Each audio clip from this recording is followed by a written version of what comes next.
రౌడీలు లక్ష్మి వెంట పడుతూ ఉంటే లక్ష్మి అడవిలోకి వెళ్ళిపోతూ ఉంటుంది.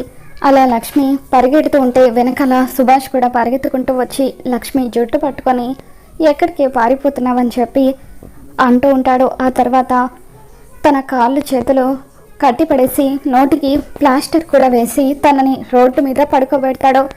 ఇక వెనకాల విహారీ కొంతమంది రౌడీలను చితక్కొట్టి కారులో లక్ష్మి దగ్గరికి వస్తూ ఉంటాడు. అలా కారులో విహారీ అక్కడికి వచ్చేసరికి రోడ్డు మీద లక్ష్మి కాళ్ళు చేతులు కట్టిపడేసి ఉండడంతో లక్ష్మి లక్ష్మి అంటూ విహారీ కంగారు పడిపోతూ తన కాళ్ళు చేతులకున్న కట్లను విప్పేస్తాడు. ఇక రౌడీలు విహారీని కొట్టడానికి రావడంతో విహారీ ఆ రౌడీలని చితక్కొడతాడు. తర్వాత లక్ష్మి కూడా ఒక పెద్ద కర్ర తీసుకొని విహారీకి సాయంగా ఆ రౌడీలని చితక్కొడుతూ ఉంటుంది.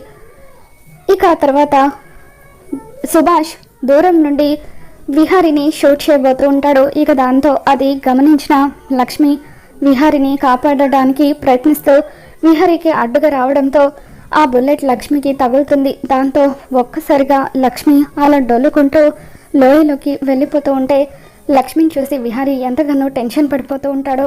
విహారీ లక్ష్మి అంటూ లక్ష్మి వైపు చూస్తూ ఉండగా అప్పుడు సుభాష్ విహారీని కూడా వెనక నుండి షూట్ చేసేస్తాడు.